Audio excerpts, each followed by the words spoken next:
Volkswagen Group cleverly positions its models in a way that makes it difficult to compare them. For example, this Skoda Rapid Spaceback is bigger than the Golf hatchback, but smaller than the variant. It is also hard to compare the exact same engine and spec versions. But to make things simple, let's assume this Rapid Spaceback is a cheaper version of the Golf.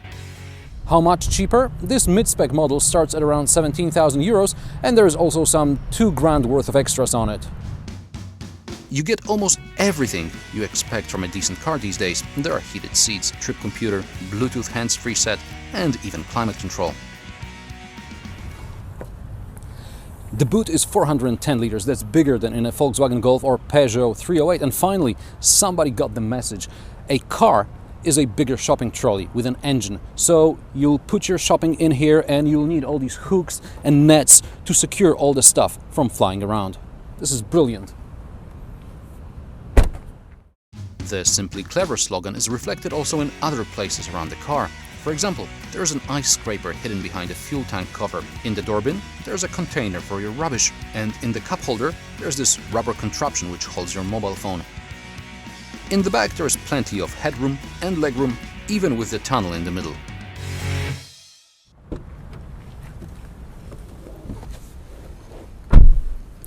In the front, everything seems to be in its place. Everything is logically laid out. There is this nice, elegant piece of aluminium finish, which probably gets very hot during the summer. But I do start to notice why Skoda is so cheap. The plastics, well, they're quite hard, and in some places they're actually rough. Not very pleasant. Secondly, now you won't see this during the day, so here's a nighttime cutaway. The interior of the Skoda Rapid is dark. There is only this top reading lamp, and there is no ambient lighting whatsoever. There is not even a small light bulb over the ignition, so at night I have to fumble with the key hoping to get it in. Now, 10 years ago we didn't have this in other cars either, but over the 10 years we got used to these little luxuries.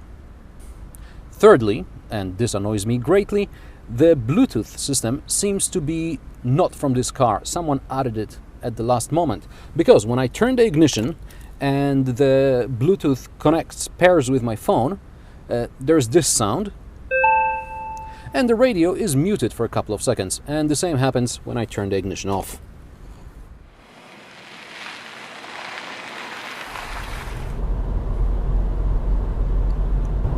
The 1.2 TSI petrol engine has 85 horsepower, and that's more than enough to drive the car in the city and not to lag behind the traffic.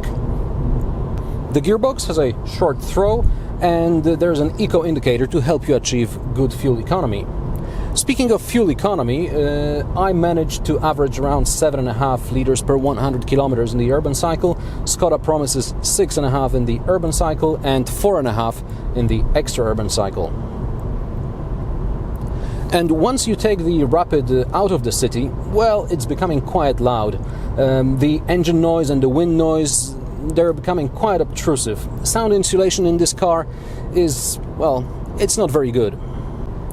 On the plus side, the suspension is quite good. It absorbs the bumps nicely, and at the same time, it's also stiff enough to make the Rapid engaging enough to drive. Also, visibility is decent, the seats are comfortable, although they lack lumbar support adjustment, the dials are simple, and the glove box is huge by today's standards.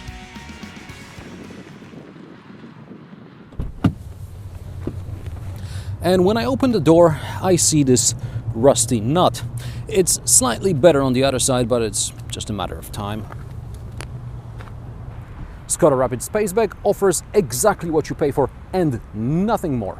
There are better cars than this, but they're also more expensive. While you're here, check out my other reviews of compact cars, and if you haven't done so yet, please subscribe to my channel.